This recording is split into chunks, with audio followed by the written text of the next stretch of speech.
नमस्कार, स्वागत है हॉर्नबिल टीवी भारत में। मध्य प्रदेश में शिक्षा और व्यापार को साथ लेकर चलने की नीति को लेकर मुख्यमंत्री डॉक्टर मोहन यादव ने आज एक अहम कार्यशाला का संबोधित किया। उन्होंने इस बात पर जोर दिया कि राज्य में डबल इंजन की सरकार की सफलता अब धरातल पर नजर आ रही है। मुख्यमंत्री ने बताया कि मध्य प्रदेश में वर्तमान में 70 से अधिक विश्वविद्यालय सक्रिय रूप से कार्य कर रहे हैं। उन्होंने कहा कि राज्य में शिक्षा को भारतीयता की भावना से जोड़ते हुए वाइस चांसलर के पद का नाम बदलकर अब कुलगुरु कर दिया गया है। मुख्यमंत्री ने इस बात पर गर्व व्यक्त किया कि अब देश के प्रमुख संस्थान जैसे जवाहरलाल नेहरू विश्वविद्यालय भी मध्य प्रदेश की नीतियों का अनुसरण कर रहे हैं। मुख्यमंत्री ने कार्यशाला में शामिल सभी विद्वानों का स्वागत करते हुए कहा कि इस कार्यक्रम में जो भी सुझाव सामने आएंगे उन पर राज्य सरकार ठोस कदम उठाएगी। कार्यशाला में उच्च शिक्षा मंत्री इंद्र सिंह परमार भी मौजूद रहे और राज्य के शिक्षा मंडल की रूपरेखा पर विस्तार से चर्चा की गई। डबल इंजन सरकार का एजुकेशन और एम्प्लॉयमेंट मॉडल अब एक्शन मोड में है। सुनिए। जो रोजगार आधारित कोर्स के बारे में दिन भर अलग अलग प्रकार के विद्वानों को ला करके अलग अलग संस्थानों के साथ प्राइवेट और निजी सभी सरकारी सभी विश्वविद्यालय के कुलगुरु सब मिलकर के इस पे चर्चा भी करेंगे। मध्य प्रदेश वो राज्य जिसने सबसे पहले शिक्षा नीति 2020 को लागू करने की दिशा में ठोस कदम बढ़ाया था और कई प्रकार के संकायों को बाकी विश्वविद्यालय में भी खोल करके सरकारी स्तर पर देश में नंबर 1 का हमारा राज्य है जो उच्च शिक्षा के माध्यम से विद्यार्थियों को वो सारे कोर्स उपलब्ध करा रहा है जिसमें रोजगार परक कई सारे अवसर होते हैं। मुझे इस बात का आनंद भी है कि हाँ आज ये जब हम कार्यशाला आयोजित कर रहे हैं तो निश्चित रूप से हमारा विभाग और सरकार समर्थ है, वो दिए गए सुझावों के आधार पर ठोस निर्णय करेंगे। मेरी अपनी ओर से माननीय शिक्षा मंत्री इंद्र सिंह जी परमार, इस अवसर पर अभी हमारे बीच में से गए माननीय महामहिम माननीय मंगू भाई पटेल साहब, माननीय SCS अनुपम राजन जी और सारे मित्रों को बधाई।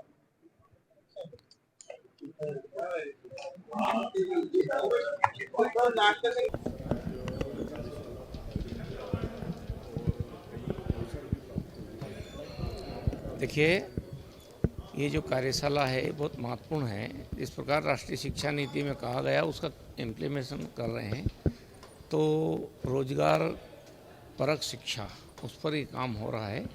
तो हमारे देश की परंपरा में रोजगार और संस्कार दोनों का तालमेल होकर के अच्छा नागरिक निर्माण करना ताकि वो अपने रोजगार भी कर सके और देश में श्रेष्ठ नागरिक बन सके और आगे अपना योगदान दे सके।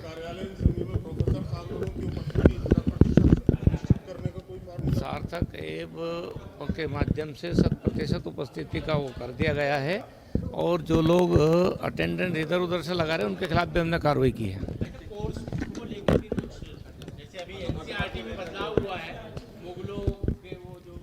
देखिए, NCERT की जो किताबें है 12वीं तक चलती है। हमने क्योंकि हमारे विश्वविद्यालय सब पाठ्यक्रम तय करते हैं, भारतीय ज्ञान परंपरा जो विषय जोड़ा है उसमें जहाँ जहाँ ऐसा विदेशी भाव को प्रकट होता था या भारत को कम करके देखा जाता था, वो सारे सुधार हर विषय में करने का काम हमारे जो एक्सपर्ट लोग हैं वो कर रहे हैं और नए सत्र से वो बदलाव फर्स्ट ईयर में दिखेगा। क्या कुछ नया नहीं, उसमें सब में एक विषय नहीं भाई, जैसे मैथमेटिक्स में, अब मैथमेटिक्स में भारत का योगदान क्या है। अब फिर मैथमेटिक्स में ज्यामिति पढ़ने वाले लोग जानते हैं पाइथागोरस थ्योरम। पाइथागोरस के पहले भारत के कोई गणितज्ञ हुए क्या जिन्होंने उसी सूत्र को बहुत सरल ढंग से करा है। ऐसा बहुत सारे भारतीय ज्ञान परंपरा को सम्मिलित करने जा रहे हैं जो नए सिलेबस में जोड़ रहे हैं। देखिए इतिहास की पुस्तकों में जहाँ इतिहास का संबंध है वहाँ पर भारत के गौरवशाली इतिहास को और आक्रमणकारी को आक्रमण लिखा जाएगा और देशभक्त को देशभक्त करके पढ़ाया जाएगा। ये बात सच्चिदानंद जी ने भी बताई कि हमारे देश से 12 लाख जितने बच्चे विदेश में जाते हैं और हमारे पास कितने हैं? 55,000 से 60,000। यानी कितना डिफरेंस है। मैं एक बार प्राइम मिनिस्टर को सुन रहा था, उन्होंने बोला कि हम ऐसे भारत को विकसित भारत बनाए, कभी भी हमारे बच्चे को फॉरेन पढ़ने जाना नहीं पड़े, ऐसे हमारा माहौल भारत का विकसित भारत ऐसे हम बनाने चाहते हैं। मैं समझता हूं कि मध्य प्रदेश ऐसा बनेगा। इसके लिए कि शुरुआत यहाँ मध्य प्रदेश से होगी, ये मैं तो चाहता हूं ऐसे मुख्य प्रथम नागरिक के रूप में मैं ऐसा चाहता हूं कि मध्य प्रदेश का ऐसा गौरव मिले। दूसरी बात, शिक्षा मंत्री ने बोली हमको नागरिक तैयार करना है, संस्कारी नागरिक। रोजगार तो अच्छा मिलेगा, पैसे भी आएंगे, मगर उसका वो नागरिक संस्कारित है क्या? मैं एक सत्य को अभी बीच में सुन रहा था, बच्चे पढ़ने जाते हैं तो किताब तो लेके जाते हैं, नोटबुक लेके जाते हैं, पेन लेके जाते हैं, मगर उसके थैले में माँ की ममता भी है, माँ बाप का परिश्रम भी है, आशा भी है, अपेक्षा भी है, वो भी सब लेके जाते हैं। माँ सुबह में 5 बजे उठ जाती है, बच्चे के लिए टिफिन बना देती है कि मेरा बच्चा जाए, भूखा नहीं रहे, अच्छी तरह पढ़े। पिताजी को पैसा नहीं है, एक जोड़ी में 2 साल गुजारते, मगर हमारा बच्चा अच्छी पढ़ रहा है, उसके लिए अच्छा कपड़ा देना पड़ता है। माँ बाप की बहुत समर्पण होता है, मगर बच्चा बाद में क्या करता है? मैं समझता हूँ उच्च शिक्षा ऐसी शिक्षा है कि बच्चा सब समझ सकता है, ऐसी उनकी आयु है।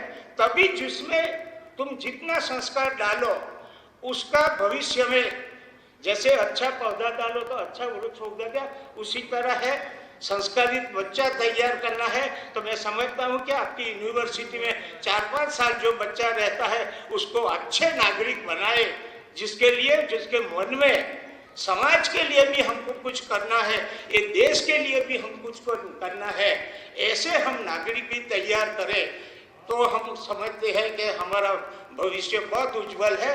और विकसित भारत में हमारा भी मध्य प्रदेश का बड़ा योगदान रहे, ऐसे मैं आज की कार्यशाला में अपेक्षा भी रखता हूँ। मैं समझ गाजियाबाद से हैरान कर देने वाला मामला सामने आया है।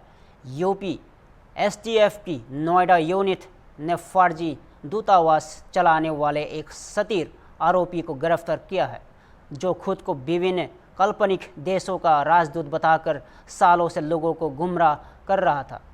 गिरफ्तार आरोपी का नाम हर्षवर्धन जैन है, जो गाजियाबाद के कानीनगर इलाके में KV-35 नामक मकान को किराए पर लेकर वेस्ट आर्कटिक,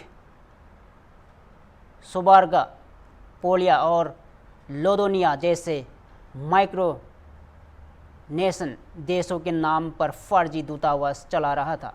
हर्षवर्धन खुद को इन देशों का कौंसुल जनरल या एम्बेसडर बताकर कई डिप्लोमेटिक नंबर प्लेट वाली लग्जरी गाड़ियों में चलता था।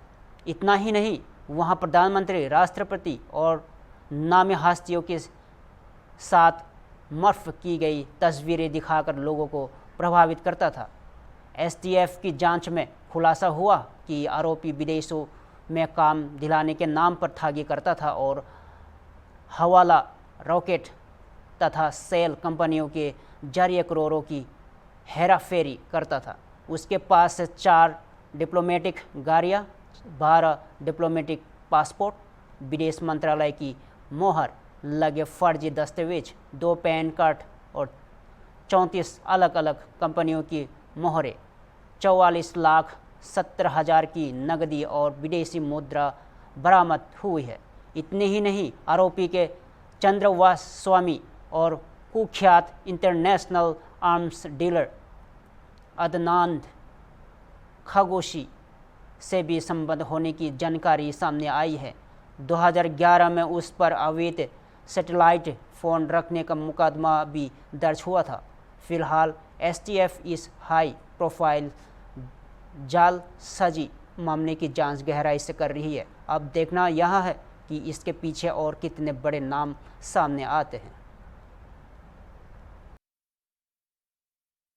यूपी एसटीएफ के नोएडा यूनिट ने दिनांक 22/7/2025 को गाजियाबाद में एक चल रहे अवैध दूतावास चला रहे व्यक्ति को पकड़ा है। इस व्यक्ति का नाम है हर्षवर्धन जैन पुत्र जेडी जैन। ये रहने वाला KB 45 कविनगर गाजियाबाद का है। इसको अवैध दूतावास चलाते हुए गिरफ्तार किया है और इसके पास से काफ़ी सामग्री बरामद हुई है। ये हर्षवर्धन KB 35 कविनगर में एक किराए के मकान में अवैध दूतावास चला रहा था और ये अपने आप को वेस्ट आर्टिका, सबोर्गा, पोल्विया, लोडोनिया और इसके अलावा अन्य भी कई देशों का एम्बेसडर बताकर लोगों से बात करता था। इसके पास से कुछ गाड़ियां भी बरामद हुई है जिनमें इसने डिप्लोमेटिक तरीके की नंबर प्लेट्स लगा रखी है जो किसी भी जगह से अप्रूव नहीं है। लोगों को प्रभाव में लेने के लिए, उनसे ठगी करने के लिए, उनके दलाली करने के लिए ये कई सारी मॉर्फ फोटोग्राफ का भी इस्तेमाल करता था, जिसमें इसने अपने आप का कई गणमान्य लोगों के साथ में मॉर्फ फोटो भी बना रखे। इसका मुख्य काम ऐसी आइडेंटिटी दिखा करके लोगों को दलाली करना, विदेश में काम दिलाने का बात कहते हुए लोगों के साथ में दलाली करना, इसके अलावा उनसे ठगी करना और कुछ शेल कंपनियों के माध्यम से हवाला का रैकेट चलाना, ये काम ये करता था। इसको एसटीएफ नोएडा की टीम द्वारा गिरफ्तार कर लिया गया है। यहाँ उल्लेखनीय बात ये भी है कि ये अभियुक्त 2011 में भी एक बार गिरफ्तार हो चुका था। इसके पास से उस समय पे सैटेलाइट फ़ोन बरामद हुआ था और थाना कविनगर में उसके खिलाफ मुकदमा भी पंजीकृत किया गया था। हर्षवर्धन की गिरफ्तारी में उसके पास से 4 गाड़ियां मिली है जिसपे डिप्लोमेटिक तरीके के नंबर डाली हुई नंबर प्लेट्स लगी हुई है। इसके अलावा इसके पास से 12 अलग अलग पासपोर्ट्स मिले हैं जो कि अवैध है और कुछ विदेश मंत्रालय की कूटरचित मोहरें भी इससे मिली है। 2 कूटरचित पैन कार्ड इससे प्राप्त हुए हैं। विभिन्न देशों और कंपनियों की 34 मोहर स्टैम्प्स इससे मिले हैं और 2 कूटरचित प्रेस कार्ड्स इससे मिले हैं। लगभग 44,70,000 रुपये भी इसके गिरफ्तारी के दौरान बरामद हुए हैं। कई देशों की विदेशी मुद्रा भी मिली है जिसमें कोई कंपनियों के दस्तावेज भी है और 4 गाड़ियों के अलावा और उन पे लगी हुई नंबर प्लेट्स के अलावा और 18 नंबर प्लेट्स भी इसकी गिरफ्तारी के दौरान बरामद हुई है। इसके खिलाफ ये अवैध कार्य करने के लिए और इतना सारा फोर्ज डॉक्यूमेंट्स साथ में रखने और बनाने के लिए जो अपराध बनता है उसके तहत गाजियाबाद में मुकदमा पंजीकृत कर लिया गया है और आगे अग्रिम कार्रवाई गाजियाबाद पुलिस द्वारा इसके खिलाफ की जाए। बलिया से एक विवादास्पद राजनीतिक बयान सामने आया है। बीजेपी की फायर ब्रांड विधायक केतकी सिंह ने समाजवादी पार्टी प्रमुख अखिलेश यादव के मस्जिद में बैठक करने पर तीखी प्रतिक्रिया दी है। उन्होंने बेहद तीखे शब्दों में हमला बोला और यहाँ कह दिया कि अगर अखिलेश मंदिर चले गए तो मंदिर भी अशुद्ध हो जाएगा। बलिया जनपद की बांसदी विधानसभा से विधायक केतकी सिंह ने अपने बयान में अखिलेश यादव को सीधा निशाना बनाते हुए कहा कि प्रदेश की जनता लाठी में तेल लगाकर जवाब देने को तैयार है।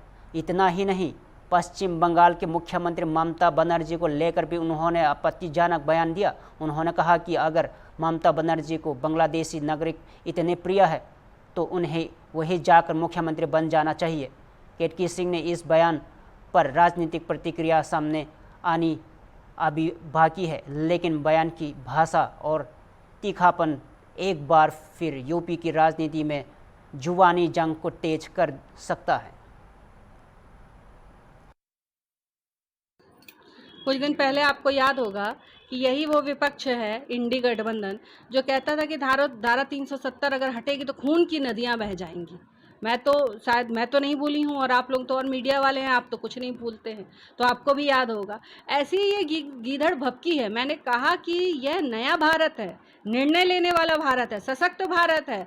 यहाँ पे पाकिस्तानियों की तो दाल गलती ही नहीं, बड़े बड़े देशों की दाल तो गलती ही नहीं।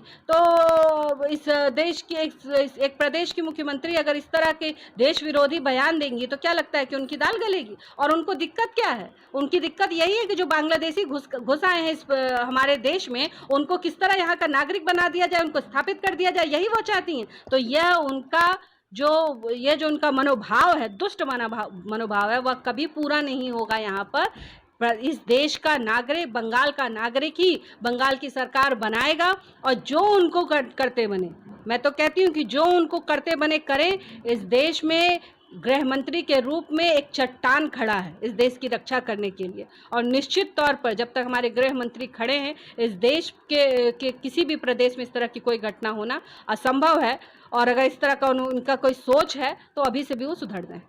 वो तो काफ़ी सुधारक हैं, ऐसे लोगों की सुधारक के रूप में अपने आप को मौजूद करती हैं। बांग्लादेश में इतनी बड़ी आग लगी हुई है, वहाँ जाएं तो शायद कुछ हो जाए, उनके जाने से वहाँ के लोग भी सुधर जाएं। वहाँ के लोगों को यहाँ नागरिक बनाने से अच्छा है कि आप वहाँ जाके और वहाँ मुख्यमंत्री बन जाएं, तो ज़्यादा उचित होगा। क्योंकि आप जिस तरह बंगाल से घुसपैठिए अंदर आए थे और बांग्लादेशी अंदर आए थे, जिस तरह उन्होंने बाहें खोलकर उनका स्वागत किया, उनको अपना भाई बंधु बनाया, उनके साथ बस बेचारी टोपी नहीं लगा पाती हैं, बाकी सब तो वो कर ही लेती हैं, खजूर वजूर खा ही लेती हैं जाके। तो इतना सब कुछ यहाँ करने के बजाय, यहाँ पे इतना आफत विपत लेकर आने के बजाय वो वहीं चले जाए तो हम सब शांति से रहें। बंगाल के लोग भी जाकर माँ काली को कुछ चढ़ाएंगे कि चलो आफत टली हमारे यहाँ से। अखिलेश यादव जी का यही सोच है और उनके कार्य करने की शैली भी यही है, और यही विडंबना भी है कि वह क्या संदेश प्रदेश को देना चाहते हैं। एक तो जब भी इन लोग किसी भी तरह का कोई काम करते हैं या इनकी पार्टी कोई काम करती है तो प्रदेश को विभाजित करने का ही काम करती है ये।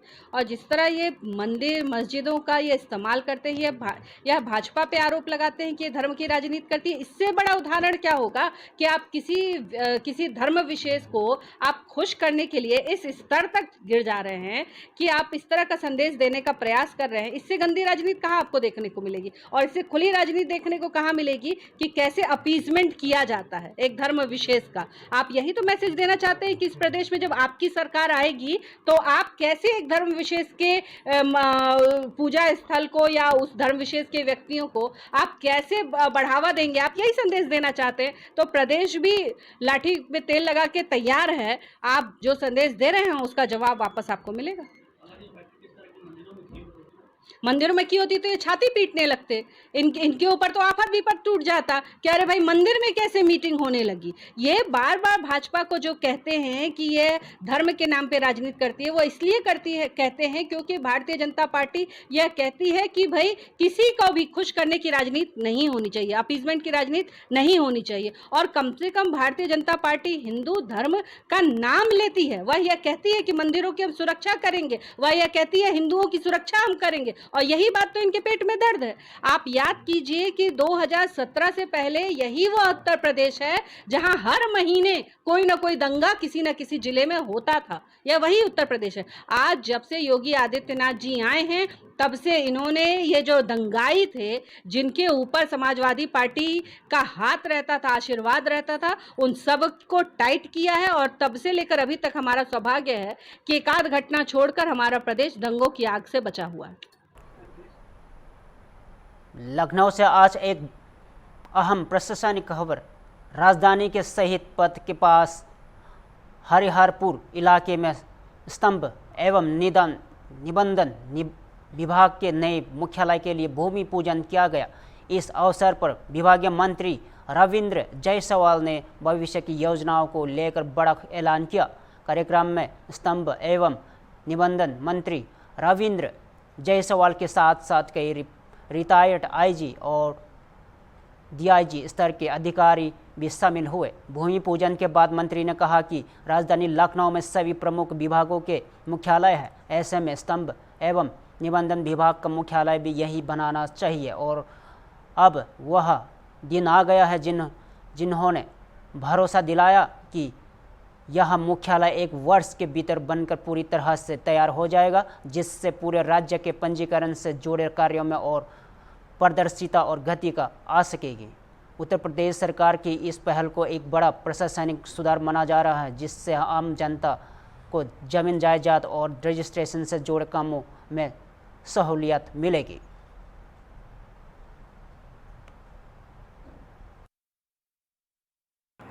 हर प्रदेश के मुख्यालय पर हर विभाग का मुख्यालय होता है, लेकिन हमारा निबंधन विभाग का मुख्यालय यहाँ पर अभी नहीं था।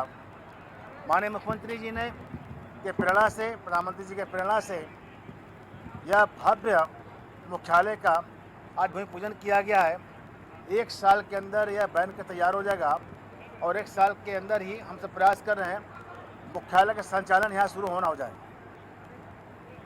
मेरा मानना है कि कार्य क्षमता वृद्धि के लिए अच्छे कार्यालय की आवश्यकता होती है और तब आज निबंधन विभाग का एक भव्य कार्यालय का शिलान्यास किया गया है और 1 साल के अंदर लगभग यह 38 करोड़ रुपए का है। हम सबका प्रयास है कि जो समय दिया गया 12 महीने का, वह 11 महीने में ही पूरा कर लिया जाए, ऐसा प्रयास होगा। और आज सभी जिले के एआईजी, मंडल के डीआईजी यहाँ पर आकर के सारे सीनियर अधिकारी, विशेष सचिव हमारे, आईजी, सब लोगों ने एक ईंट रखा है, भूमि पूजन किया है। इस इमारत में सभी का अपना योगदान है, केवल ईंट का नहीं, उनके कार्य का भी योगदान बना रहे, ऐसी अपेक्षा है।